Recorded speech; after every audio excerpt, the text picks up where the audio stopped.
Podés grabar en la... Ok, ahí está, ¿eh? Entonces, buenas tardes nuevamente. Damos la bienvenida a esta sesión especial y pública que corresponde a la incorporación de la ingeniera María Beatriz Barbieri como miembro titular de la Academia de Ingeniería de la provincia de Buenos Aires.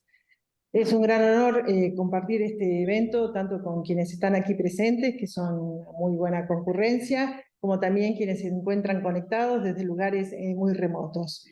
Tengo que señalar que el requisito que implica ser miembro titular de la Academia de Ingeniería es, además de poseer el título de ingeniero, haber tenido una destacada actuación en investigación científica y técnica, en la cátedra universitaria u otras labores docentes, y en el ejercicio profesional, y sobre todo gozar además de un concepto público de honorabilidad intachable. Permítanme presentar a María Beatriz Barbieri, que nació en la ciudad de La Prida el 5 de junio de 1960. Sus padres, Beatriz Adelina Mirabella y Nelson José Dimas Barbieri, conformaron una sólida familia, junto a sus otros hijos, Nelson, Gabriela y Andrés. Entre ellos compartieron la niñez y adolescencia en aquella ciudad, hasta que los hermanos comenzaron a mudarse a la ciudad de La Plata para seguir sus estudios universitarios. La primera en emprender en ese camino fue Beatriz, que se inscribió en la Facultad de Ingeniería. La siguió después Gabriela, que optó por la Facultad de Humanidades y Ciencias de la Educación, y finalmente Andrés en la Facultad de Informática. Tenés que silenciar a Pedro. Un viaje al sur de mochilera fue el disparador que le permitiera conocer tiempo después a Carlos Serafini, quien en 1988 se transformará en su esposo. Más tarde llegaron sus hijos, tanto Guido como Marina, quienes también siguieron los pasos de su madre, dirigidos hacia la facultad de ingeniería, pero definiendo sus propios caminos con las carreras de ingeniería electricista e ingeniería hidráulica. A esta breve reseña personal trataré de resumir me he recuperado mucho. Su importante trayectoria Espero académica y que me den de profesional, alta. señalando que la ingeniera Barbieri se especializa en el análisis de los sistemas eléctricos de potencia, con amplio conocimiento en el funcionamiento de los mismos, en sus condiciones de operación normal y transitoria y en su planificación técnico-económica. Beatriz hace exactamente 40 años, hace 40 años atrás, ingresó como alumna al Instituto de Investigaciones Tecnológicas para Redes y Equipos Eléctricos, con una beca de las que brinda el instituto. En el año 1984 se gradúa como ingeniero en telecomunicaciones, siendo reconocida con la medalla de oro Juan Sábato como el mejor promedio de la carrera para dicha promoción. Participó de manera muy activa en el proyecto de los laboratorios electrotécnicos argentinos, que fue financiado por la Secretaría de Energía en colaboración con el gobierno italiano. En el año 89 realiza una estadía juntamente en el Centro Electrotécnico Experimental Italiano en Italia, perfeccionándose en la modelación de sistemas eléctricos. Desde su graduación ha tomado un sinnúmero de cursos de posgrado y capacitaciones. Ha comenzado la docencia en el Departamento de Electrotecnia, desde el cargo de ayudante alumna hasta llegar al cargo de profesor titular. Las temáticas en las cuales ha trabajado ha sido el funcionamiento de los sistemas eléctricos de potencia en régimen estacionario y transitorio, protecciones eléctricas, integración de generación eólica en sistema de potencia. A su vez ha brindado capacitaciones a profesionales de empresas del sector, tanto a nivel del país como también de otros países, como ha sido para UTE Uruguay y las empresas IMSA, IPF, ADERA, Camille Saguera. Respecto a recursos humanos, ha dirigido numerosas tesinas de grado, becarios, pasantes litre como tesis de maestría y doctorado, y continúa con la dirección de tesistas y becarios, y sobre todo de jóvenes investigadores. Ha sido responsable del sector estudios eléctricos del año 2000 y desde el año 2016 es subdirectora del ITRE. Posee la categoría 2 en el programa de incentivos y ha realizado la codirección de proyectos acreditados. Debo señalar, gran parte de su trabajo ha sido justamente dentro de las actividades vinculadas a los sistemas eléctricos y sobre todo trabajando en temas que son, digamos, disparadores de lo que son los temas que tenemos que enfrentar a futuro. Estoy tratando de reducir la presentación, fundamentalmente para señalar que, bueno, que además de ser senior member de IEEE y de ser miembro activo de SIGRE, siendo actualmente miembro regular del Comité de Estudios Internacional C3, que es el desempeño ambiental de sistemas eléctricos en representación de Argentina, ha presentado una frondosa cantidad de publicaciones y cursos, tanto para la formación en el ámbito académico como de profesionales en la industria. A esta ajustadísima enunciación de algunos de sus antecedentes, debo destacar sus mejores cualidades, que es la de una persona de una gran calidez, solidaria, generosa, tanto con sus afectos como quienes tenemos el placer de conocerla y compartir las actividades con ella. Es un honor, Beatriz.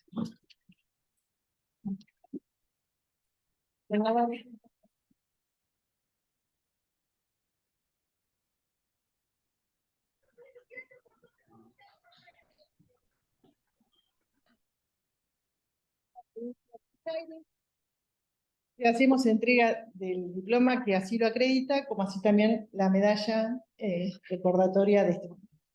Muchísimas gracias, agradezco a Patricia y a todos los académicos que me han elegido. Parece que no merezco tantos elogios y bueno, soy una simple ingeniera en telecomunicaciones que todavía no aprendió el sistema de potencia. Con telecomunicaciones ya no sé más nada, porque hace 40 años, imagínate que todo cambió. Pero bueno, voy a agradecer a todos los que vinieron a la charla, a los académicos que me han propuesto y que me eligieron, y a mi familia que está presente aquí, que los quiero muchísimo y que me acompañan en todo y que me aguantan todas mis locuras y mis horas en el trabajo. Y bueno, creo que ya podemos empezar con... Desde ya, compartir. Bueno, y perdón por todos los atrasos, que bueno, después de una mansadora de esperar, voy a tratar de ir rápido con la presentación porque es larga, para no cansarlos. Bueno, compartir la imagen, sí. la pantalla.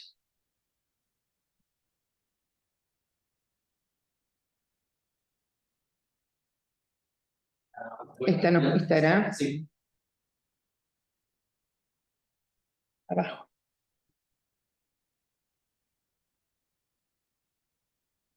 Eso, no sé.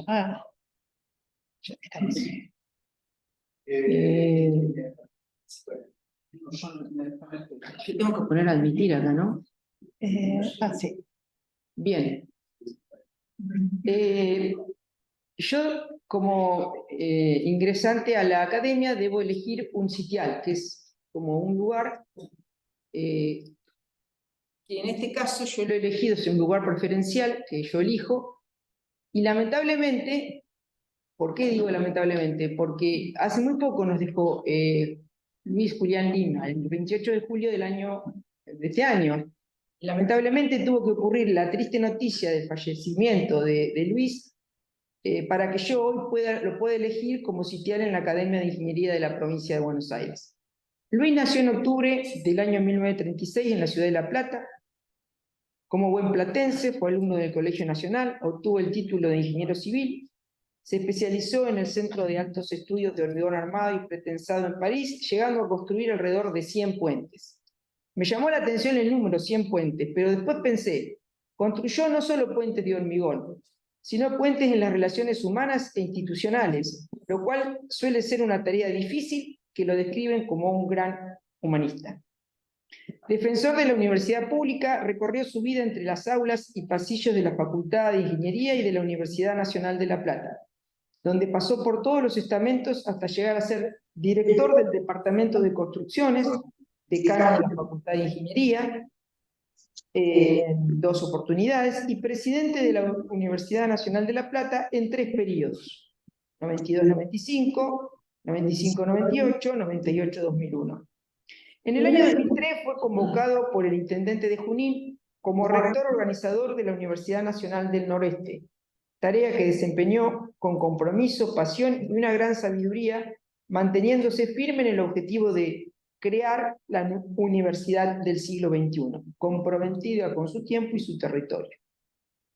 Formó parte de un núcleo de visionarios y rectores fundadores de la Asociación de Universidades del Grupo Montevideo, AUGM, que se propusieron hace más de 3 décadas proyectar los principios de la Universidad Latinoamericana, la construcción de un espacio regional de conocimiento y la cooperación entre universidades públicas de la región. Luis se incorpora a esta academia en el año 1990, donde trabajó activamente siendo su vicepresidente y presidente entre el 2010 y el 2014 y el 2014 y el 2020, y desde el 2020 presidente honorario. En el año 2017 recibió la distinción de graduado ilustre de la UNLP junto con otros expresidentes en reconocimiento al esfuerzo de quienes forjaron y acompañaron el crecimiento de esta universidad en los años de democracia.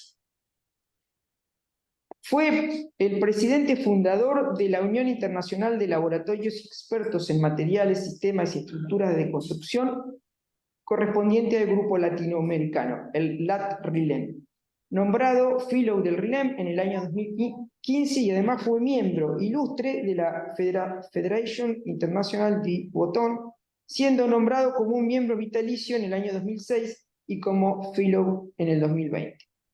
Ha sido miembro correspondiente de la Academia Nacional de Ciencias Exactas, Físicas Naturales, miembro de la Junta de Calificaciones de la Comisión de Investigación Científica, la SIC, que es de la provincia de Buenos Aires, e integrante de la Comisión por la Memoria de la provincia de Buenos Aires. Como se ve, un amplio recorrido en todas las actividades universitarias y dedicado al crecimiento de la universidad pública y especialmente de la Universidad Nacional de La Plata.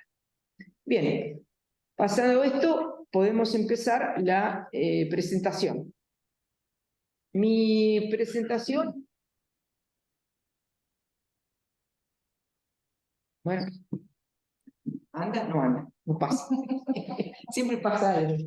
Ahora pasa que no pasa. Bueno. Levantar la perilla del costado. Levantar la perilla del costado. Pasar el puntero.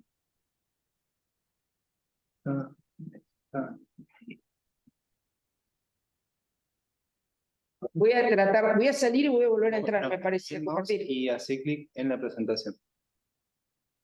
¿Cómo? Acá, y ahora, a ver. Ahí está, ¿qué era? Había que apretar en el centro de la pantalla. En el centro, bueno. Bueno, el título de mi presentación, de mi conferencia, es La transición energética, los sistemas eléctricos y la integración de las energías renovables, de las generaciones renovables. Bueno, empezamos por la definición. ¿Qué significa la transición energética? ¿Qué es la transición energética? Esta pregunta se la hice al chat GPT a ver qué me decía, y estuvo bien, me gustó lo que me dijo. Me puso que la transición energética se refiere a un proceso en el cual una sociedad cambia su sistema de producción y consumo de energía de fuentes basadas en combustibles fósiles y no sostenibles a fuentes de energía más limpias, sostenibles y renovables. El objetivo principal de esta transición energética es mitigar el cambio climático, reducir la dependencia de los recursos fósiles, mejorar la seguridad energética y promover un consumo y matriz energética más sostenible, respetuosa con el medio ambiente. Entonces, en ese camino de la transición energética, corazón muy importante es la energía eléctrica. ¿Por qué? Porque va a haber una mayor electrificación de la economía, o sea, muchas actividades que hoy no son eléctricas van a pasar a ser eléctricas. Entonces, en estos dos, voy a poner el punterito acá, en estas dos filminas, en la primera foto se ve cómo va a ir creciendo la instalación de potencia limpia, que significa que es la que no produce emisiones de dióxido de carbono, que es lo que son los gases de efecto invernadero, los que producen el calentamiento de la Tierra y por lo tanto el cambio climático, cómo va a ir creciendo en forma sostenida, acá está desde el año 2010, hasta el año horizonte, que para la Agencia Internacional de Energía sería el 2050, cuando debemos llegar a una situación de no emisiones de el dióxido de carbono, que le llaman escenario net cero. Y en la foto de abajo se ve cómo a medida que aumenta la energía o la instalación de potencia renovable, va a ir disminuyendo la energía a base de petróleo y de carbón, gas y combustibles líquidos. de modo tal que al llegar al 2050 prácticamente ya no va a haber más centrales a base de energías no limpias, digamos.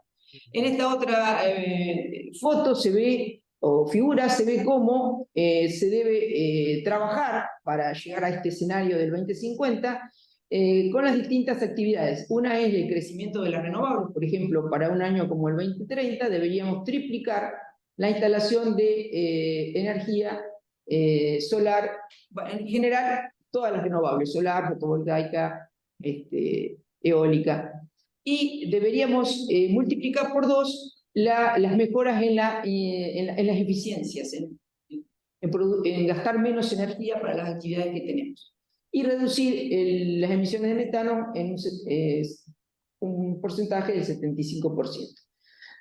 Acá abajo está más o menos la participación de la energía fotovoltaica y eólica en los distintos años en el mundo, ¿no? En la generación total, ya en la generación de energía eléctrica. El 12% fue en el 2022, se supone que debería ser el 40% en el 2030, solamente, o sea, toda la energía eléctrica, de toda la energía eléctrica, el 40% en el 2030 debería provenir del sol y del fotovoltaico y eólico, en el 2035 el 38% y hacia el 2050 el 71%.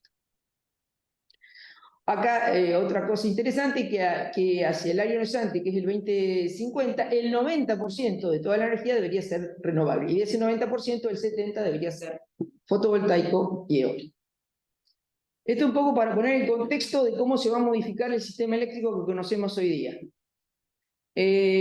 Bueno, en esta otra tenemos cómo va a ir creciendo la participación de las renovables en los distintos países, asumiendo que va a seguir creciendo, ¿no? Creciendo en esta otra tenemos el crecimiento de la energía solar y fotovoltaica en los distintos años, la renovable en general, no solo la renovable en general, que ha subido, mientras que la que está a base de los combustibles fósiles ha ido decreciendo.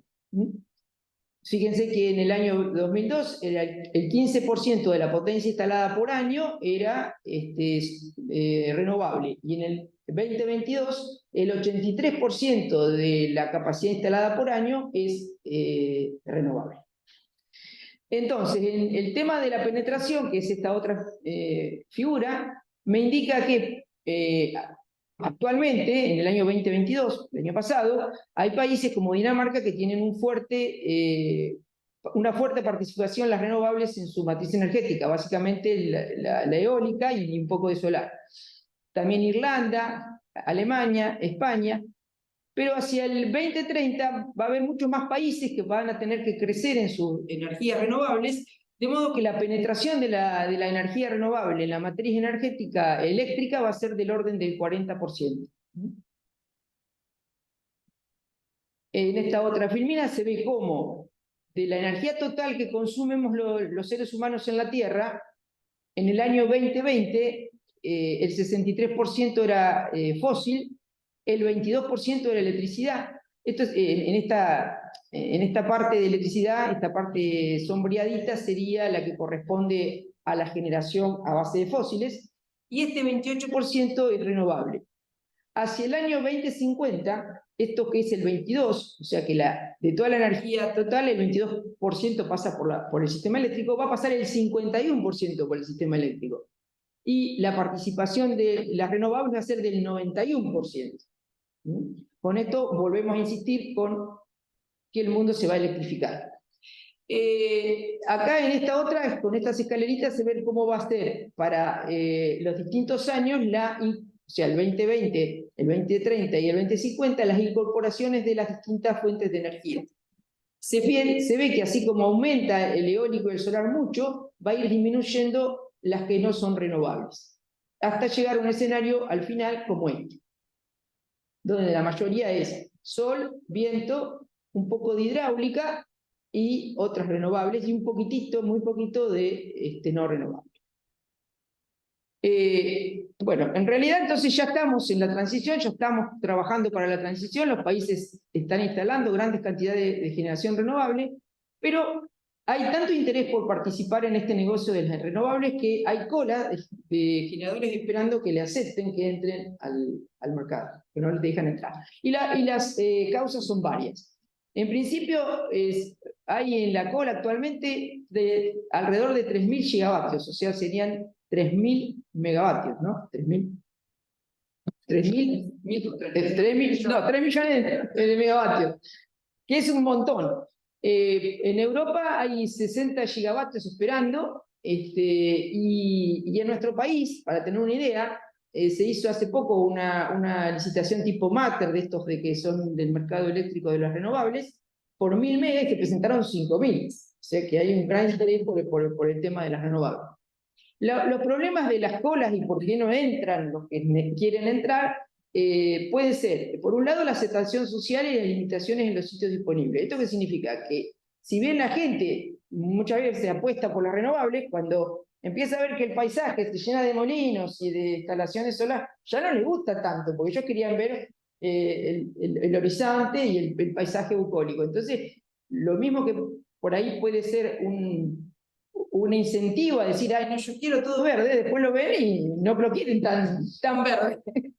Bueno, otro motivo puede ser la falta de la red de transporte, porque en Argentina, por ejemplo, uno de los motivos por los cuales no pueden entrar más las renovables es porque no hay suficiente red de transporte, la fortaleza de la red, que tiene que ver con esto de la electrónica de potencia y la estabilidad del sistema, la falta de flexibilidad y almacenamiento. Y si vemos Argentina y Sudamérica, el potencial que tienen los recursos eólicos y solar es uno de los más grandes del mundo. Si ven toda la zona del noroeste, y toda Argentina tiene niveles de kilowatt hora por kilowatt pico muy altos, y niveles de viento para instalar en toda la costa, en toda la Patagonia. O sea, la potencialidad está. El tema es el desarrollo y las redes de transporte, ¿no? Hablando de esto, de lo que le sucede a Argentina, a partir del año 2016, que se empezaron con los programas Renovar y con la ley que promulga, digamos, que hacia el año 2025 haya un 20% de energías renovables en la matriz energética eléctrica, se empezaron a instalar básicamente eólica y solar, en cantidades de 3.400 la eólica, y fíjense que de los lugares donde más instalaron es en la Patagonia y en la zona de Buenos Aires, que es exactamente donde había más viento, que se veía ahí en el mapita anterior. Y también se instalaron algunos otros tipos de pequeñas hidráulicas, o ya instaladas de menos de 50 megas, también se las consideraron renovables. Y bioingenierías, bioenergía, que estos se instalaron más que nada en la zona donde había algún residuo, por ejemplo en el litoral o en el NEA. En este mapita de Argentina, con el sistema de 500 kilovolts, he marcado las líneas conflictivas donde son como embudos, donde no pasa más energía, no tiene capacidad para pasar más, entonces son los que restringen los flujos de potencia para instalar más en la Patagonia de eólica o en el NOA de solar. Básicamente, digamos, en la zona de la Patagonia hay como 1.500 o más de 1.500 megas instalados de energía eólica, y aparte hay hidráulica y otro tipo de energía. Podrían exportar mucho más de lo que están exportando, pero el límite es que la línea que une Puerto Madryn con Cholechuel tiene un límite de 1.000 megas. Hay proyectos, digamos, y como ahí está la obra que se está haciendo acá en el sur, la hidráulica de la Barracosa y Condor Cliff, que tienen una potencia importante, la Barrancosa alrededor de 360, la Condor Cliff alrededor de 1.300, necesitan también reforzar este vínculo y van a competir juntos con las eólicas de toda esta zona por las líneas que están acá. Por lo cual hay un gran trabajo para hacer en la planificación del sistema de transporte, acompañando, digamos, el crecimiento de la energía renovable. Tomando como referencia para saber dónde estamos parados en Argentina, tomando un día, por ejemplo, de Argentina, que fue el 13 de agosto del 23 a las 13:15, el 25% de la demanda era abastecida por las renovables. Y, por ejemplo, para el año 2022, esto sería la potencia, y esto sería la energía de un año, la participación de las renovables fue del 13% o 13,3%, y deberíamos llegar en el 2025, para cumplir con la ley, al 20%. Los factores de carga o los factores o el tiempo útil de utilización de las energías renovables en Argentina son excelentes. Tenemos del orden del 70% en los eólicos, o sea, el 70% generan a potencia máxima, los eólicos instalados en la Patagonia, por ejemplo, y el 30% de los solares en la zona del NOA. Bueno, ahora vamos a pasar un poquito a describir el sistema eléctrico, cuáles son las problemáticas del sistema eléctrico, cómo se constituye y cómo influye la energía renovable para su integración. Bueno, el sistema eléctrico está compuesto por centrales eléctricas que normalmente estuvieron lejos de los centros de consumo, que pueden ser térmicas, hidráulicas, también parques grandes fotovoltaicos. Acá no está el dibujo, pero también habría parques grandes fotovoltaicos y parques eólicos. Estos se conectan a la red a través de distintas transformaciones, llegando a la red de alta tensión y llegando a subestaciones de transformación, donde se van a transformar en tensiones de menor valor, para luego distribuirse en las ciudades y llegar hasta las casas y las industrias. Todo esto es coordinado por un centro de control que recibe información, y actualmente está recibiendo también información meteorológica que hace al pronóstico de los vientos y los soles para hacer el despacho óptimo de la energía. Lo que debe suceder en un sistema eléctrico es que en el momento que se genera se debe consumir, o en el momento que se consume se debe generar. Por ejemplo, anoche tuvimos no sé si estaban despiertos a la 1 de la mañana, pero a la 1 de la mañana un corte grande, que yo le dije a Carlito, le digo, me parece que esto fue un corte grande, porque nos avisaron que una vivienda que tenemos en Villa Elisa estaba sin luz, y mi casa también estaba sin luz en el mismo momento. Digo, no, esto debe ser algún problema. Bueno, hoy a la mañana nos enteramos que había salido Yacyretá con 2000 megas, así que bueno, cuando sale una central grande lo sentimos todos. Vamos entonces a explicar un poquito, para los que no son eléctricos, cómo funciona el sistema eléctrico a partir del paralelo, o sea, de la analogía con una bicicleta en tándem. O sea, hay una bicicleta, que son muchos ciclistas, los cuales pedalean todos juntos para que esto se mueva a una velocidad constante. La velocidad constante de esa bicicleta, vamos a ver que después la frecuencia, cuando decimos 50 Hz, bueno, los 50 Hz tiene que ver con la velocidad con que se mueve la bicicleta. Y los ciclistas deben pedalear y mantenerse perpendiculares, o sea, no se pueden ni volcar ni para la derecha ni para la izquierda. ¿Eso qué significa? Que tienen que mantener el sistema eléctrico tiene que mantener el control de la tensión. O sea, que el ciclista vaya a velocidad constante significa que todos estamos con la misma frecuencia. Y que no se vuelque ni para un lado y para el otro, es que el perfil de tensiones en la red es más o menos parejo. Cuando hay un desbalance, porque algún ciclista se movió, en la red significa que hubo algún desbalance en la energía reactiva. Cuando hay un desbalance en la velocidad, significa que alguno de los ciclistas se quedó tranquilos y no se movió todo lo que se tenía que mover, entonces se detuvo un poco, o sea, se atrasó un poco la bicicleta o bajó la velocidad. Eso significa que baja la frecuencia. Bien. Podemos distinguir en el sistema eléctrico las cargas, como dijimos hoy, y las generaciones. En este dibujo, los rojos son los generadores que van pedaleando, digamos, y donde se genera la energía eléctrica. Algunas centrales son más grandes que otras, por eso acá hay un ciclista más fortachón que otro. La cadena que une a todas las coronas de los pedales sería la red de transmisión. Y la cadena esa debe hacer girar las ruedas a un ritmo constante para mantener la misma velocidad. Acá si se corta la cadena, no funciona más nada, ¿no? En el sistema eléctrico tenemos más de una cadena, pero a veces se corta.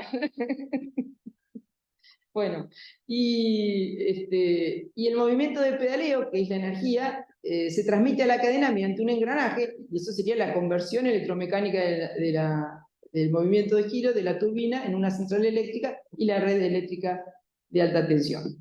Las figuras entonces azules son las cargas, que son las que frenan el movimiento. Algunas serán cargas totalmente resistivas, que lo único que hacen es frenar, por eso no tiene pedales, sino que tiene freno nada más. Y el que está al lado tiene pedales, pero hace fuerza para que no se mueva hacia adelante, sino que hace fuerza hacia atrás, con lo cual esto significarían los motores, que están conectados en sincronismo, pero que se oponen al movimiento de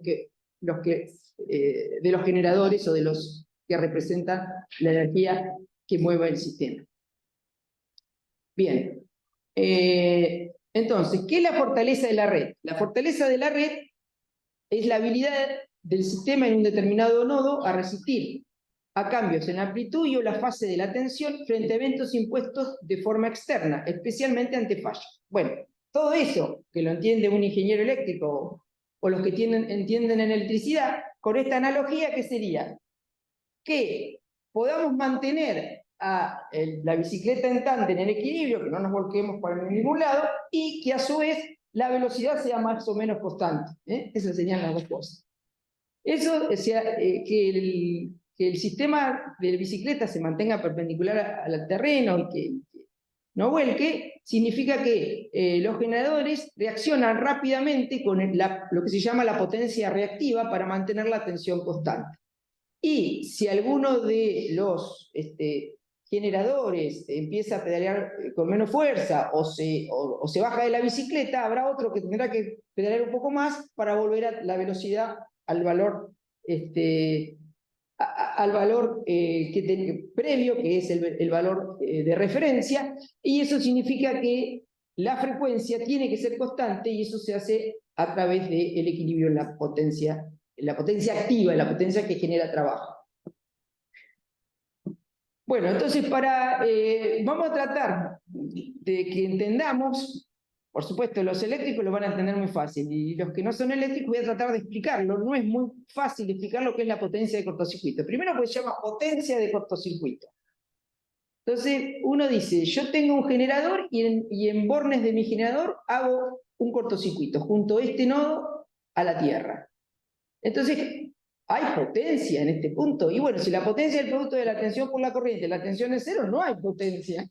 Pero se define como potencia de cortocircuito. En realidad es una corriente expresada como una potencia, pero es una corriente.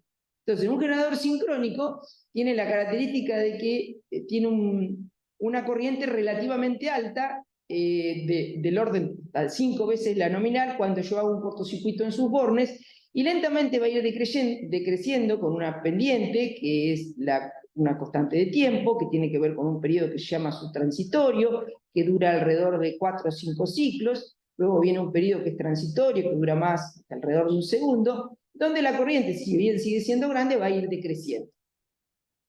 Entonces, cuando esta corriente, ¿por qué es grande? Porque los generadores sincrónicos tienen la característica, que son los generadores impulsados por el agua, por la combustión, las nucleares, tienen la característica, esos generadores sincrónicos, de tener almacenada una gran cantidad de energía magnética que cuando yo hago en sus bobinas y en su sistema en todo lo que sean los bobinados, que denota que cuando yo hago un cortocircuito, toda esa energía se vuelca en esa corriente relativamente grande. Uno puede tener entonces, si yo estoy cerca de un generador, tengo altas corrientes de cortocircuito. Y si estoy lejos del generador, por ejemplo, en un punto como este, donde aparte de tener lo que se llama la impedancia del generador, tengo otra cosa que es todo lo que impide la corriente, que es esta impedancia de la línea, entonces la corriente acá va a ser menor. A medida que me alejo del generador, estos valores de corriente van a ser cada vez menores. Entonces decimos que el sistema tiene una gran fortaleza cuando estoy cerca de un generador sincrónico, porque tengo grandes cantidades de corrientes de cortocircuito. Las redes con altos niveles de cortocircuito son más estables. ¿Por qué? Porque voy a poder mantener tensiones más estables en todos los puntos. Ante fallas, las redes aportan corrientes y mantienen las tensiones. las corrientes que ellas aportan suelen ser grandes, 5 o 6 veces las nominales, y si la potencia de cortocircuito es baja, significa que la impedancia es alta, y en ese caso, cuando tenga variaciones de P y Q, se van a sentir mucho en este punto en las variaciones de tensión. O sea, las tensiones van a ser inestables cuando la potencia de cortocircuito sea menor. O sea, en este punto, que esto es más alejado del generador, cuando tenga variaciones de P y Q se va a mover mucho más que este punto que está fijo, casi fijo por este generador. Bien. Otro parámetro que nos sirve para calificar la fortaleza de la red es la inercia, que también está relacionada con los generadores sincrónicos y ahora sí, en vez de con la energía magnética, con la energía cinética almacenada en sus masas rotantes. O sea que la inercia se podría definir como una manifestación de la energía cinética acumulada en las masas rotantes. La inercia se relaciona con mantener la frecuencia ante un desbalance entre la demanda y la generación. A mayor inercia, menores son los cambios de frecuencia, menor es la derivada de la frecuencia. Sistemas con alta inercia son más fuertes y más robustos. Por ejemplo, si uno considera un sistema como el nuestro, que tiene una inercia aproximada de 5 segundos, si uno tiene en cuenta que casi todas las máquinas son generadores sincrónicos, y tenemos una variación de la potencia, o sea, que significa que la potencia que entra no es igual a la que sale, que es lo que ocurrió anoche cuando salió Yacyretá, de los 13.000 megas que había en el sistema, la demanda siguió siendo 13.000, pero la generación pasó a ser 11.000. Esa diferencia se transformó en una variación de frecuencia, y cuando en mi casa se cortó la luz, se cortó porque actuaron cosas para retomar la frecuencia a 50 Hz, porque si no hubiese actuado nada, se hubiese cortado todo, hubiese habido un colapso. Entonces hay necesidad de restituir la frecuencia a los niveles nominales. Bueno, entonces, un ejemplo que hice acá es que si se me sale 1500 en 30.000, la variación de frecuencia va a ser 0,25 Hz. ¿Eso qué significa? Que si yo estoy en 50 Hz y me sale un generador de 1500 en un sistema que tiene 30.000 megas, en un segundo la frecuencia que está en 50 va a llegar a 48,5. Sí, 48,5. Bien. Entonces, si no tuviese nada de inercia, o sea, este término que está acá es la inercia. ¿La inercia cómo se mide? Bueno, en este caso se mediría con la energía cinética almacenada dividida la potencia nominal. O sea, es algo por unidad. Si yo tengo un sistema con muchos generadores, tendría que hacer esta sumatoria de todas las inercias de cada generador por su potencia y dividido por toda la potencia del sistema. Y si hay generadores con mucha inercia y otras con poca inercia, bueno, esto va a ser el promedio pesado de todos. Se ve claramente que cuando uno ingresa generaciones renovables, que no tienen energía almacenada, porque no tienen energía, o si la tienen desacoplada del sistema de alterna, como serían los generadores eólicos, este término va a bajar. Entonces, ¿hasta cuándo puede bajar si queremos convivir los dos tipos de generaciones? Esa sería la pregunta, ¿no? Esto es un dibujito como para entender qué significa la inercia y el control de frecuencia. O sea, si yo tengo un recipiente donde acá entra agua y acá sale agua, agua que entra es la generación, el agua que sale es la carga, la frecuencia es el nivel, en este caso, bueno, dice 60 porque es una bibliografía americana, que la frecuencia nominal de ellos es 60, pero acá sería 50. Fíjense que si empieza a entrar más de lo que sale, el nivel va a ir subiendo. Si este recipiente fuera más grande, o sea, tuviese más volumen, la velocidad con que subiría esto para la misma diferencia va a ser más chica, o sea que eso sería la inercia. Y si lo que entra es más chico que lo que sale, la frecuencia va a bajar. Entonces, de alguna manera la frecuencia sería, el nivel sería esta curvita negra, que es la frecuencia, y la pendiente cuando no hicimos nada, o sea, si no hacemos nada, esto va a seguir bajando. Para que esto se restituya, el nivel se restituya y no siga bajando, tengo que hacer algo. ¿Qué tendría que hacer en esto? Y aumentar la generación. ¿Y cómo hago para aumentar la generación? Y bueno, algunos generadores van a tener que abrir sus grifos y entregar más potencia, entregar más agua, para que eso se reponga. Eso sería lo que sería el control de la frecuencia, el control primario de frecuencia. Hay algunos generadores que están asignados en el sistema, aunque cuando hay una variación de la frecuencia, rápidamente aumenta si baja la frecuencia, aumenta su potencia para restablecerla, hasta un cierto valor. Luego se encargan otros, que son los que hacen la regulación secundaria, de llevarla al 50 Hz, y estos que hacían la regulación primaria van a retornar a los valores iniciales teniendo la misma reserva que tenían cuando partieron. Y bueno, después el operador del sistema podrá retomar la frecuencia, la reserva de los que hicieron secundarias se las podrá devolver redespachando a algunas otras máquinas. O sea, esta es una cosa más lenta. Bien, o sea, la frecuencia se tiene que mantener en un rango muy acotado para que los generadores sigan conectados y no se desconecten. Esto es porque a los generadores, en general a todos los generadores, y en especial a los generadores renovables, también se les pide que cumplan con esta curva de frecuencia. ¿Qué significa? Que por lo menos 15 segundos deben estar con frecuencias hasta 47.5 y hasta 52.5 para arriba. O sea, toda esta zona debe ser soportada por los generadores y no se tienen que desconectar. El día que ocurrió el colapso en Argentina, el 16 de junio del 19, pasó que muchos generadores no respetaron esa curva y se empezaron a desconectar. Entonces, en vez de la frecuencia bajaba, se desconectaba. Entonces, producían más crítico al sistema, con lo cual, bueno, tuvimos el colapso y nos quedamos todos sin energía. Aparte de esta curva, que es la curva admisible que se les pide a los generadores para que la soporten, también se les pide una curva de tensión, o sea, dentro de toda esta zona gris deben permanecer conectados sin desconectarse, porque si se desconectan van a perjudicar la estabilidad del sistema. Entonces, por ejemplo, ante una falla, los generadores deben seguir conectados, y los generadores solares, eólicos, los generadores que se conectan al sistema a través de electrónica de potencia también deben seguir conectados, porque si se desconectan van a producir un mal mayor. Después que se desconectan va a haber un desbalance entre la generación y la demanda. No solo que deben soportar, sino que a su vez durante el cortocircuito deben aportar al control de tensión, esto que decíamos que la bicicleta se inclinaba para un lado o para otro.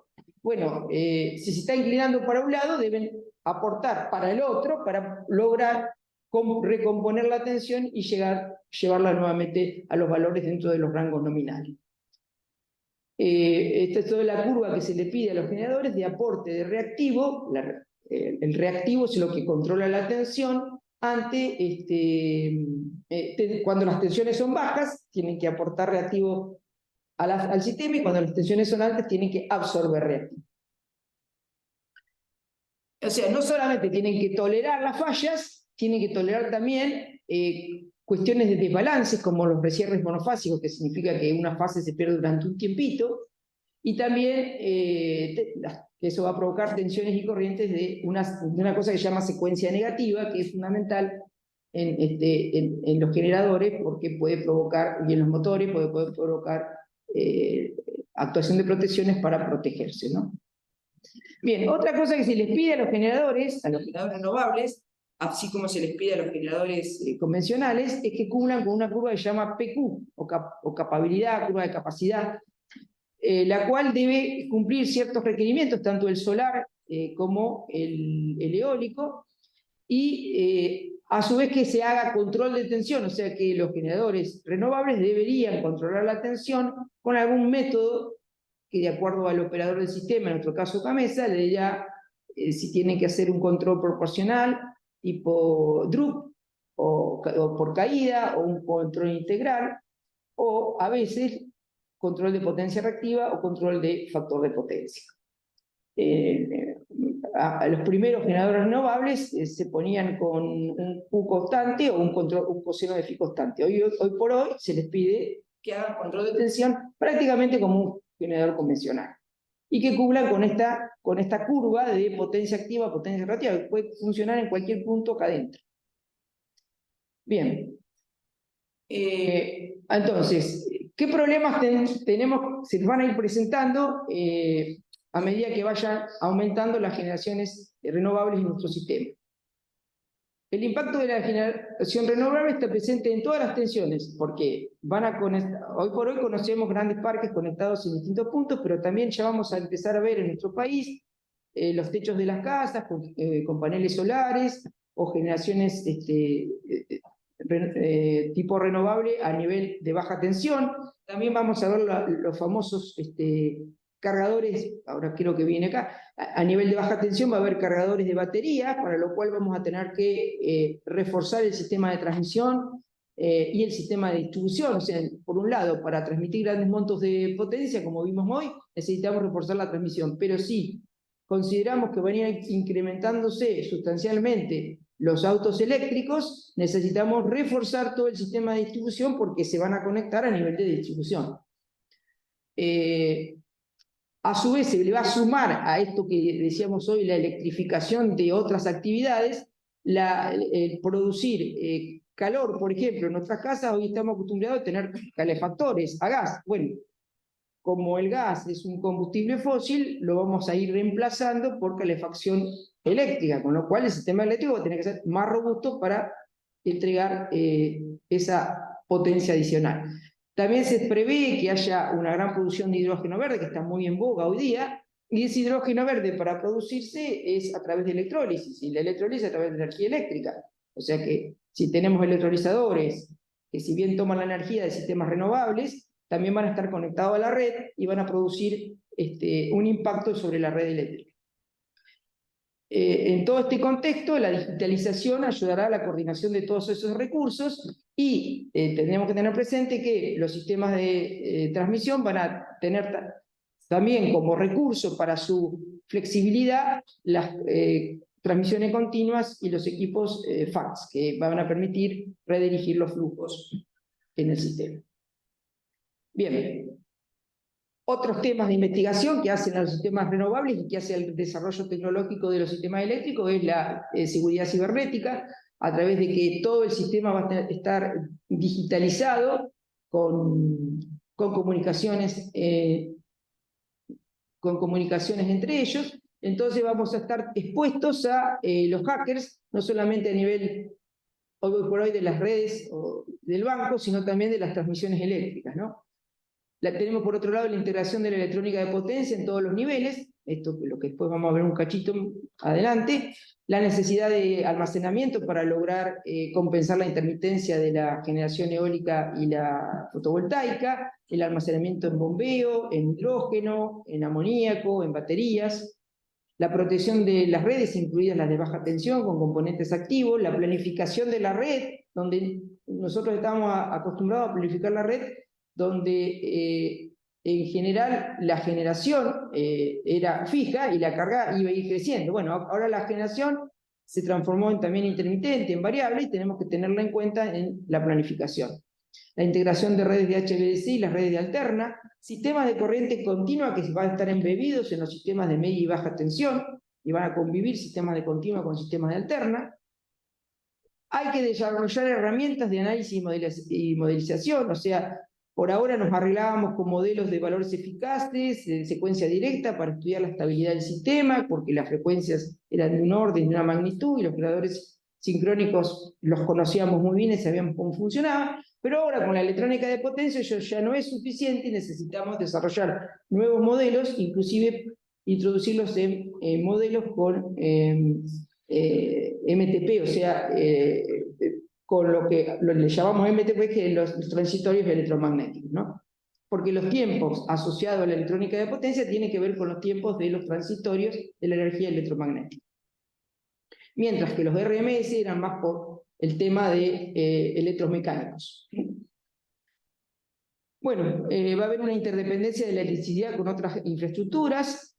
Vamos a tener que ver cómo gestionamos las cargas y hacemos participar a los clientes a través de, no solamente del consumo de demanda, sino también de la generación y los consumidores, y los sensores y tecnologías inalámbricas. O sea, todos estos puntos, son una enumeración cortita, debe haber muchísimos más, son temas de investigación y desarrollo que ya se están dando y que necesitamos que se desarrollen para al 2030 ya tener un 40 o un 50% de renovables en nuestra red.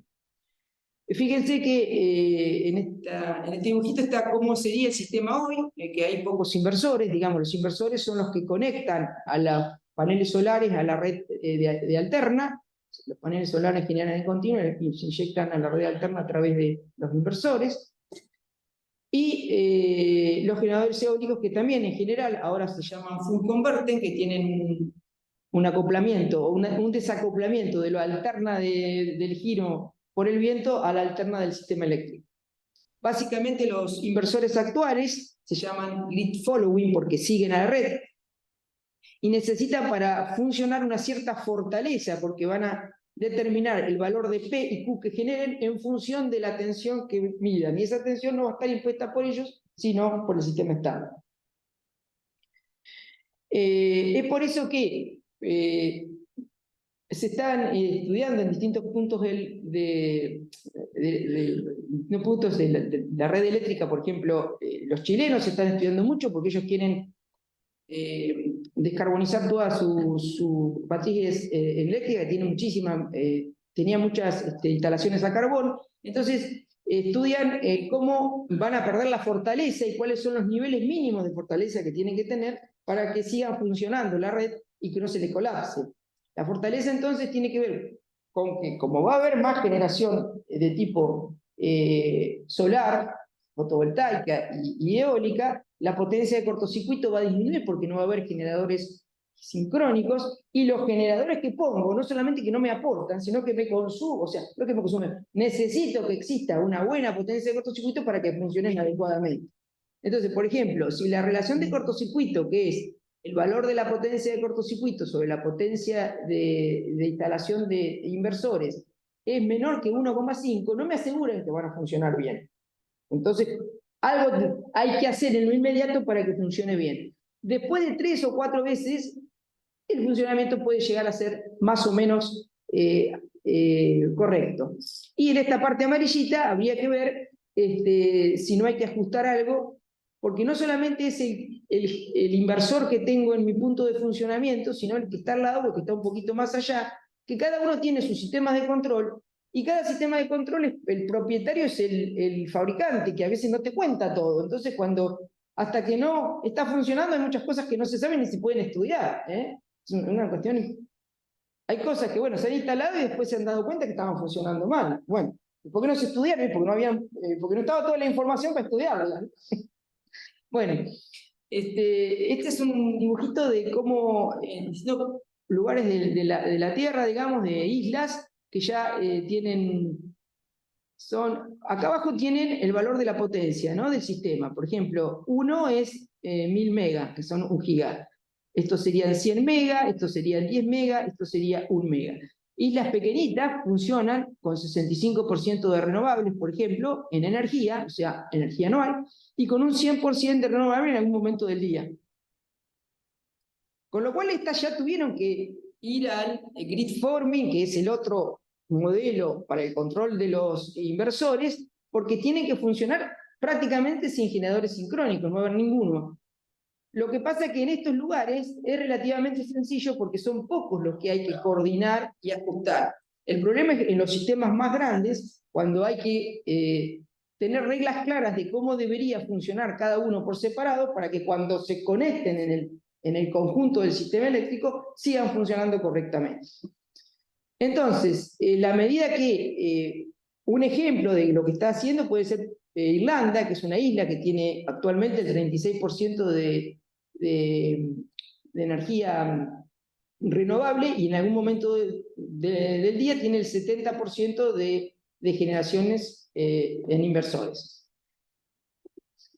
Esta es una gráfica que acá está la relación de cortocircuito o la penetración de inversores. La penetración de inversores es la cantidad de inversores sobre la potencia total. Si yo tengo todo inversores estoy en 100%, si no tengo ningún inversor estoy en 0%. Si no tengo ningún inversor, la potencia de cortocircuito va a ser muy grande, me la van a dar los generadores sincrónicos, y si estoy en este otro extremo, no voy a tener nada de potencia de cortocircuito porque los generadores a base de inversores no me dan potencia de cortocircuito. Con lo cual en esta gráfica se ve, en función de este eje que es la estabilidad del sistema, y esto que sería el límite de estabilidad, que necesito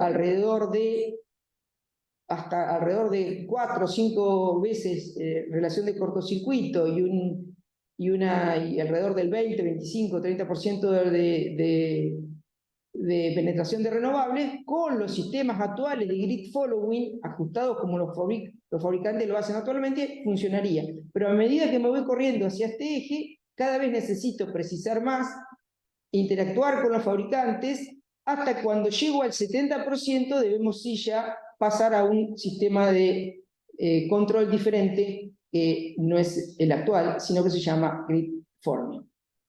Que digamos, más o menos se tiene claro lo que se quiere, pero todavía es difícil de especificar.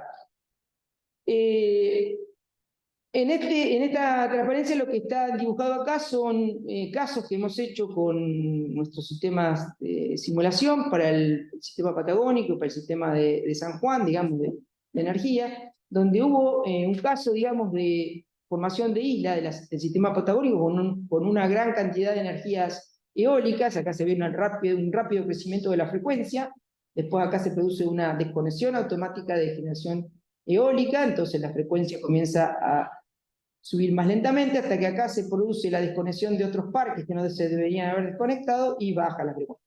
Se ven entonces, o cosas como estas, que ante un cortocircuito en el sistema se queda y despeje de una línea, se quedan con mucho menos líneas de conexión a ese punto, por lo tanto tienen menos fortaleza, menos potencia de cortocircuito y aparecen estas oscilaciones. Por lo tanto, uno puede decir que las oscilaciones de potencia y de tensión poco amortiguadas en áreas extensas del sistema será una característica de sistemas con poca fortaleza. Una recuperación prolongada de la tensión luego de una falla, degradación de la capacidad de las unidades de generación de soportar fallas, saltos de tensión, falla en la operación de los sistemas. Bueno, todas estas cosas hacen que el sistema sea menos confiable. En la medida que sea menos fuerte, va a ser menos confiable, menos seguro. Una de las formas que tenemos para aumentar la potencia de cortocircuito y seguir usando los grid following es poner compensadores sincrónicos. Compensadores sincrónicos eran máquinas que se usaban en la antigüedad, ahora prácticamente se habían dejado de usar y ahora se vuelven a usar.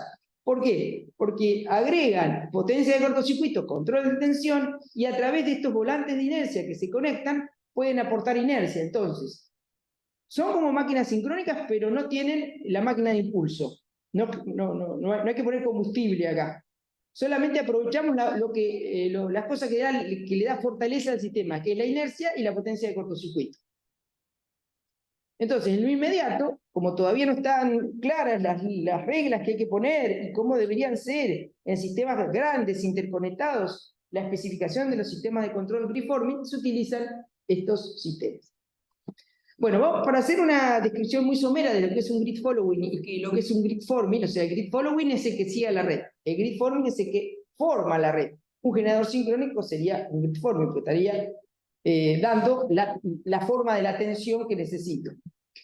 Desde el punto de vista como fuente eléctrica, digamos, el grid following es una fuente de corriente donde va a generar una corriente de modo tal de generar la P y la Q que necesite o que tenga como referencia a partir de haber medido y seguido la tensión en bornes a través de un sistema de enganche de fase o el famoso PLL. Si la tensión después de una falla no es constante o se mueve mucho, este PLL no va a alcanzar a tomar la referencia exacta y la generación que va a producir este generador no va a ser la adecuada ni va a estar en sintonía con lo que necesita el sistema en ese momento. El grid forming, en vez de ser un generador de corriente, es un generador de tensión, una fuente de tensión, que genera un fasor, o sea, una tensión constante con una fase más o menos constante y una frecuencia constante. En tiempos subtransitorios, y estas palabras, subtransitorio y transitorio, se refieren a esto que vimos hoy con los generadores sincrónicos, para ponernos en el marco de lo que significa en un sistema actual. Después, bueno, van a tener que adecuar la tensión a las necesidades del sistema para lograr generar la P y la Q necesaria. Pero básicamente, de un sistema de este tipo que se llama grid following, habría que pasar, a medida que aumenta el porcentaje de generación renovable que se conecta a la red, a un sistema grid forming.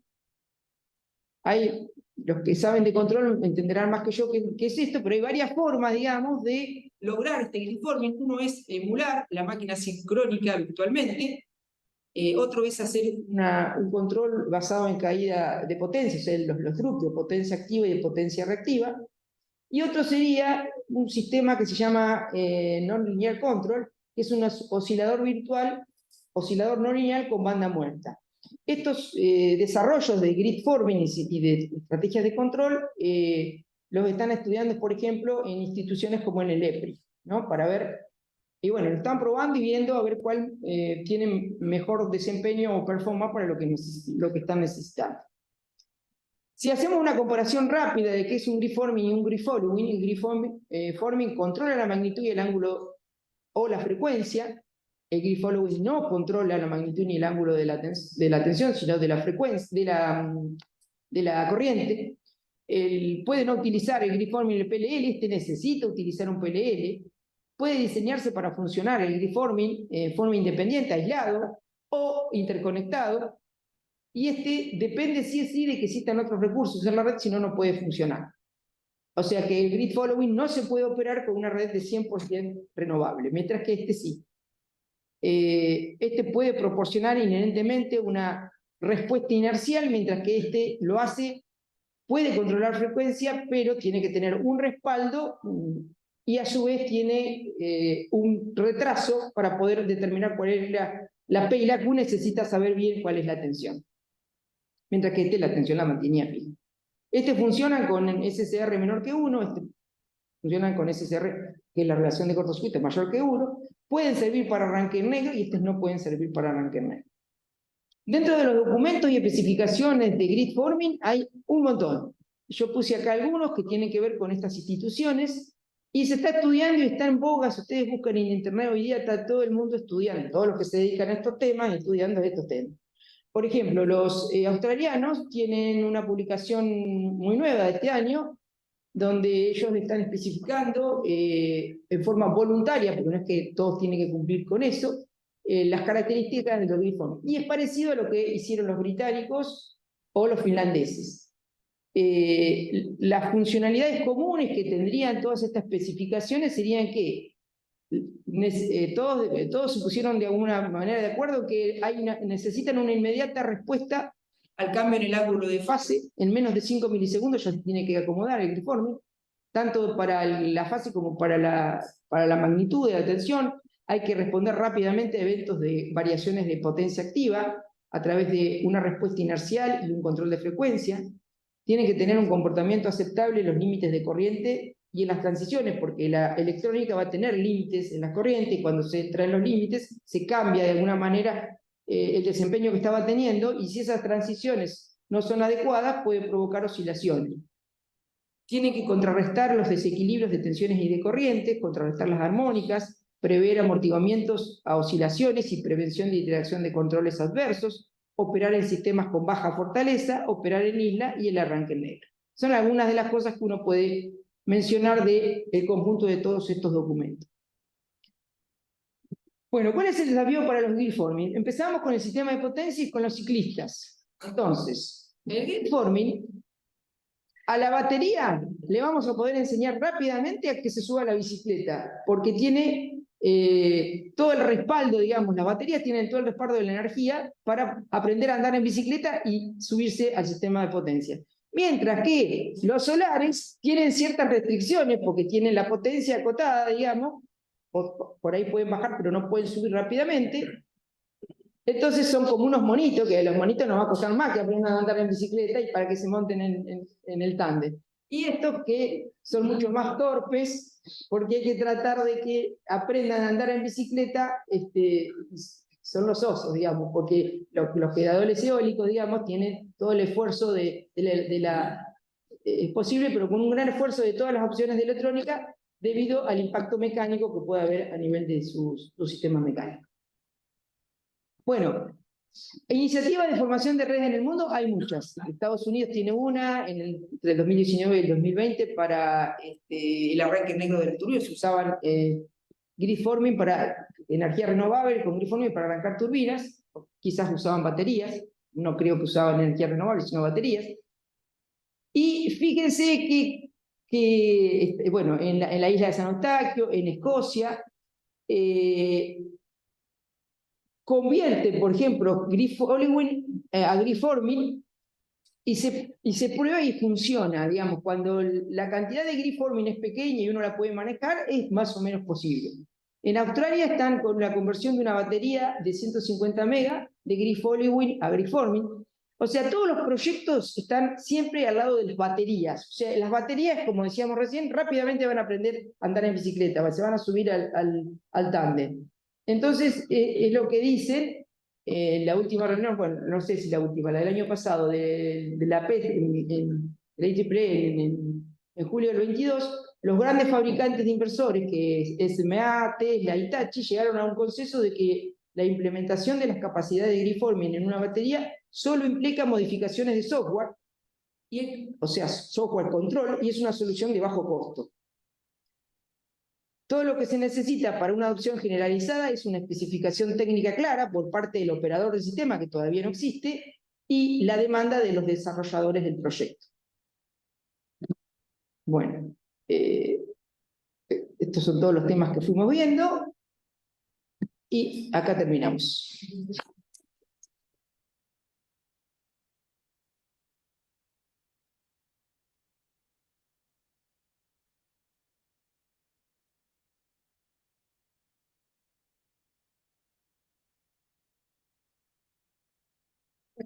Ahora podría hacer las preguntas para Beatriz y ver si tenés también preguntas Acá, ¿cómo se hizo? A ver. ¿Tenés participantes o el chat? Dale a participar. Sí. No.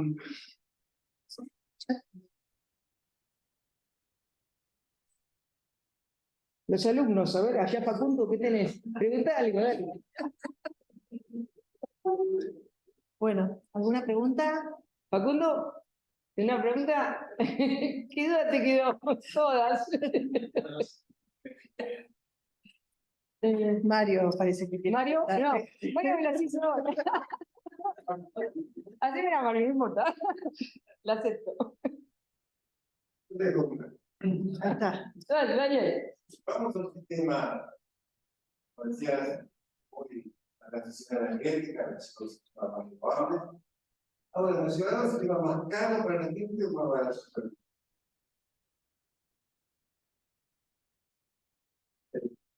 Bueno, los costos hoy por hoy los costos de las solares y las eólicas han bajado un montón. El otro día estábamos viendo los costos nivelados. Estaban bajísimos los solares. Estaban 20, 25, 30 dólares el megawatt-hora. Sí, el tema es que no hay en todo momento. Entonces, siempre. No, por eso, vos necesitas. Por eso los griformin, esto de los griformin es como. También tenés baterías. Si no tenés la batería, no. Pero no necesitarías tener tantos generadores sincrónicos para. Pero sí, es cierto, tenés que tener bombeo, o sea, tenés que tener alguna forma de almacenar. No, creo que la solución posiblemente sea más cara, pero tenemos que sumar el medio ambiente. Claro. ¿Cuánto es el costo? No tenemos la ecuación, medio ambiente. El desprecio que tenemos actualmente, la mejora en todo caso, nos cierra. Claro. Queremos seguir. Nosotros llevamos porque queremos un ambiente mejor. Claro. No será más barato, pero queremos un ambiente mejor. Claro. Sí, eso es fundamental, digamos. Claro, la economía es el problema. Más que un ambiente, queremos seguir viviendo en la Tierra, o que nuestras descendencias sigan viviendo en la Tierra, ese es el tema. Algunos descreen. Vamos a la cosa de Claro, algunos descreen, ¿no? Descreen de que el cambio climático es un cuento, te dicen, bueno, que es un negocio, qué sé yo, no sé. A veces uno piensa que no, pero a veces por ahí alguno tiene alguna idea, ¿no? Un comentario en general que las transiciones energéticas anteriores han llevado a tener tecnologías que implicaban una reducción de costos, mientras que esta transición energética no tiene ese destino. Porque el costo del cambio climático no le damos precio. Se le dio. Claro, ¿cuánto vale no existir más? ¿Cuánto vale tener esos, bueno, ya se están viendo todas esas inundaciones que hay y sequías que hay, impactan de otra manera, ¿no? Acá para que quede. A ver. Me parece central que más producen el problema climático, están dispuestos a pagar ellos el voto por no hacer caso. Exactamente. Pero bueno. Ahora, uno de los temas que siempre se dice de la transición energética parecería que es más una transición energética. Sí, porque transición es un camino. Lo que pasa es que yo creo que usan la palabra transición porque no se sabe el fin del camino. Y Entonces, esa transformación energética, lo que hemos estado haciendo es el 60% de carbón y demás, y la gran incorporación de renovables. Desde el punto de vista de la demanda, hay una fuertísima electrificación. El tema de la eficiencia energética es un vector fundamental, que debería ser por ahí, donde consumir mucho menos. ¿cómo haces para, en tu casa, ¿cómo haces para consumir menos? Bueno, podrás cambiar. Claro, Vos cambiaste la lamparita, ¿no? También que es más económico, menor consumo. Y el otro aspecto de esta transformación energética, lo que es ciencia, además, es cómo promover que sea proceso de cambio, porque toda esta electrificación, ¿no? Uno habla de, no sé, los pequeños mercados, las comunidades energéticas, o sea, esta transformación energética tiene que venir acompañada no solo de tecnología que acompañe, De educación. de una educación. Sí, la base siempre es la educación. El tema es que nadie quiere hacer el esfuerzo, que lo haga el otro, ¿no? Sí. Pedro. Se te ocurre escuchar con tu punto de tema, perdón. Sí, más para ustedes que son los electrónicos que son los encargados de hacer el grid forming. Son los encargados de hacer el grid forming. Ante todo, es una duda que ha sido muy cuestionada, digamos, en diferentes ámbitos de la vida mundial, es el hecho de que se habla de menos contaminante. Claro, si uno lo enfoca en términos de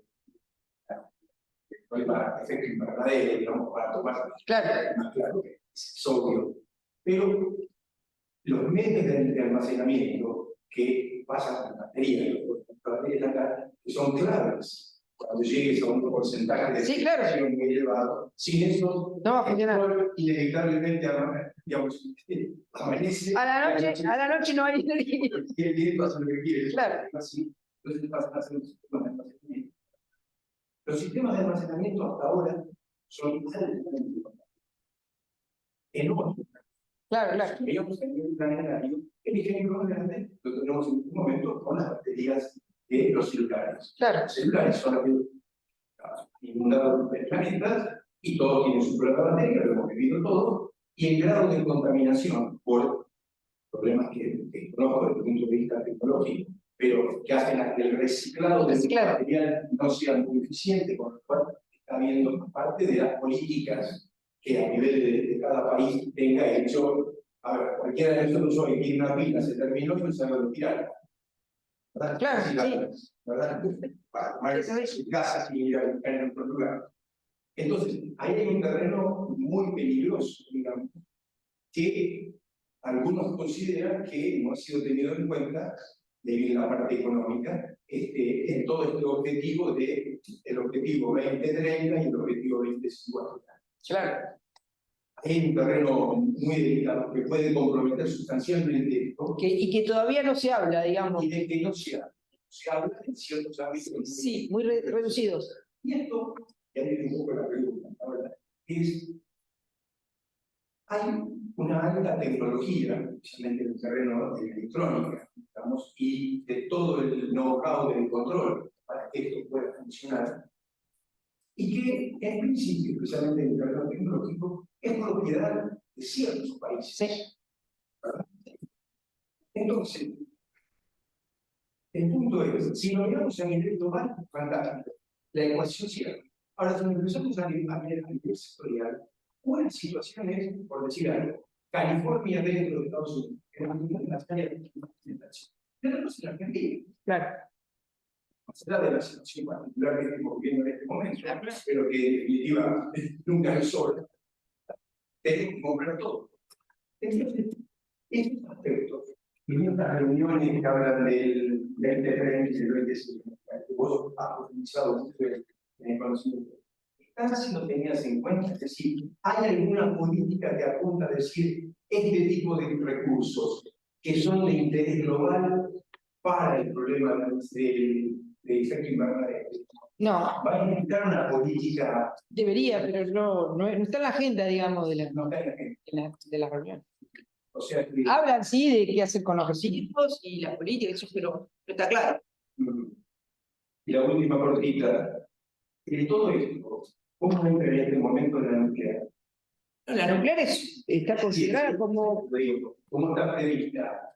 Y ahí en ese escenario está prevista que haya un porcentaje, estaba ahí el porcentaje de nuclear, ¿no? A ver si la miramos. Por eso también se habla de energías limpias, ¿sí? En el sentido de no solamente renovable. En función de... No, está bien. La nuclear, porque siempre está centrada en la disminución del dióxido de carbono, no está en otras cosas. Claro. La seguridad nuclear no. Asumamos que desde el punto de vista de- Este amarillito es la nuclear, ¿ves? Este amarillito que está acá es la nuclear. Por supuesto que la participación es mínima, ¿no? Claro, el punto es que ese no sería un terreno, está previsto en esta función a nivel internacional, un terreno en desarrollo, más allá del problema de sí, Y viste que la política de países como Alemania es que quería cerrar, empezó a cerrar las nucleares, después se dio cuenta que estaban problemas, pero... se está teniendo en cuenta en La de estas carbón. funciones de estos foros el hecho de... Es como que se habla de, no, se habla de un aspecto que es el dióxido de carbono y se centra en eso, y no, de las otras problemáticas es como que... Es un mundo económico que está por todas. Y bueno, lo que pasa es que cada país, en eso cada país, en estas cosas cada país tiene su política, ¿no? Porque una cosa es lo que se publica, otra cosa es lo que hace cada país, porque por ahí, qué sé yo, Alemania cerraba las de carbón, o abría las de carbón y cerraba las nucleares. Sí. ¿Tenés preguntas en el chat? Sí. Volví al Zoom A para ver. no sé. ¿Acá? Sí. ¿Cómo era de esperar? María, muy bueno verte, abrazos. Sí, me parece que arriba de todo. Arriba de todo. Andamos viendo el cursar ese hacia arriba porque había visto que había. ¿Cuál es la? Mira, ya la contesté. ¿Cuál es la expectativa de la energía nuclear en estos escenarios de transición particular para Argentina? No, en Argentina se está apostando en la nuclear, se están haciendo desarrollos nucleares. Porque la nuclear, desde el punto de vista de las emisiones, no tiene emisiones de dióxido de carbono. Así que, Yo prefiero discutir el tema de hidrógeno. Se da claro, tanta bomba que habrá tanto trabajo ahora. claro. ¿Qué parece? ¿Es una tendencia o es una evolución? No se sabe. Recién empieza, no se sabe. En el caso de la nuclear, Argentina es potencia nuclear en cuanto a contar con la tecnología. Claro. Y por otro lado, el proyecto Karen, cuando son módulos más reducidos, es lo que parecería que Claro. va hacia... Que va, claro. Ahora sí, Facundo. Sí, Facundo, dale. Quiero consultarte, me entendí mal, uno de los objetos que tiene que tener para poder informar a las ahora tiene que ver con el sistema de transporte. ¿Qué otro problema consideras que desafío que tiene la Argentina para poder seguir incorporando este tipo de energía en el sistema? Básicamente es el transporte hoy por hoy. Ya te digo, hicieron una licitación para 1000 y se presentaron 5000. Acá está el ingeniero Alicia que está llevando a cabo el proyecto de las generaciones del sur, que son, ¿cuántos son, Sergio? 1300. 1310 total. 1310 en total, y que tienen que compartir todo ese corredor que hay que duplicarlo porque si no, no sale con lo eólico que se va a querer poner. Entonces, bueno, hay algún proyecto, que no sé si es bueno, que es hacer una línea por la ruta 40, a mí no me parece que sea la mejor solución para evacuar toda la energía de ahí, porque es una línea muy larga y compite después cuando llega el Comahue con todas las centrales del Comahue. Y por ejemplo, no está en las resoluciones últimas de la Secretaría de Energía y en los proyectos que no está la continua es como que la Argentina la sacaron de la agenda, no existe. Cuando en todo el resto de los países la continua, Brasil está produciendo líneas de continua todo el tiempo. No sé por qué, pero bueno, hay como un rechazo a la continua, le gusta la alterna a la gente. Sí. A tu pregunta, Facundo, hay que agregar otra cuestión más, que la respuesta fue técnica, pero después está la solidez del país para los préstamos internacionales, ¿no? Es otro tema. Sí, lo que es, por ahí Alejandro lo sabe, lo que es llamativo es que igualmente hay muchos interesados en poner más renovables. ¿Les conviene poner renovables? Porque son otro país, ¿les conviene en Argentina todavía? O sea que Argentina es un lugar para acá.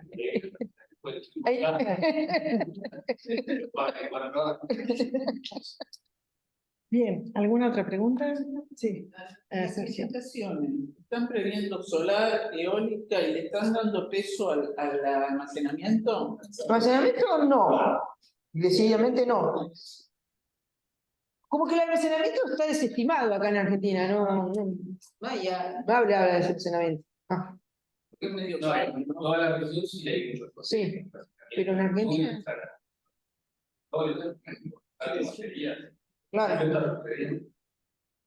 pero no en Argentina. En Argentina no. Sergio. Bueno, sí, tenía dos consultas, una era la atómica en la matriz energética nuestra, que bueno, que está respondido porque no se considera contaminante, salvo. Pero Claro. además en cualquier momento puede cambiar la tecnología y ni Sí. siquiera eso sin problema. En lo hidroeléctrico, que da respaldo a esa Sí, inercia. actualmente el hidroeléctrico hace posible que haya la generación que hay eólica en el resto de la Patagonia, porque se usa para compensar las diferencias. Sí, sí. Pero digo, en el crecimiento ese que se plantea a nivel mundial, será trasladado a la Argentina, ¿cierto? Es pequeño el hidroeléctrico, yo supongo que es pequeño porque están agotados todos los proyectos. Me imagino, no entiendo por qué es pequeño.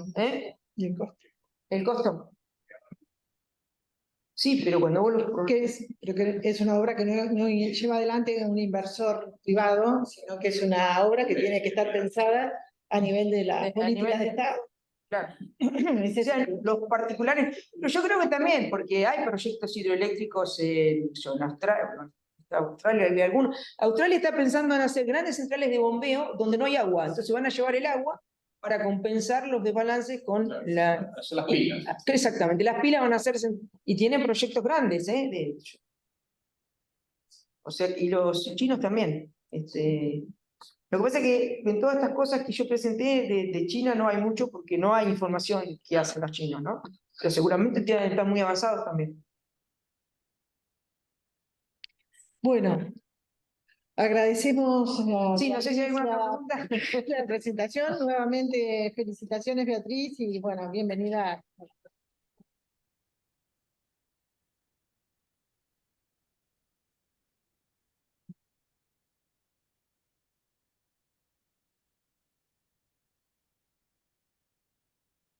Saludamos a los que están conectados y bueno, y los estamos viendo en algún otro momento. ¿Sí? Hasta luego. Chao.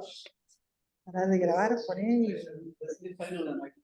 te saludan. Se retiran la cámara. ¿Dónde paro de grabar acá? Ahí ya Chao. está. Conectándote. Pausar grabación, no. De grabación.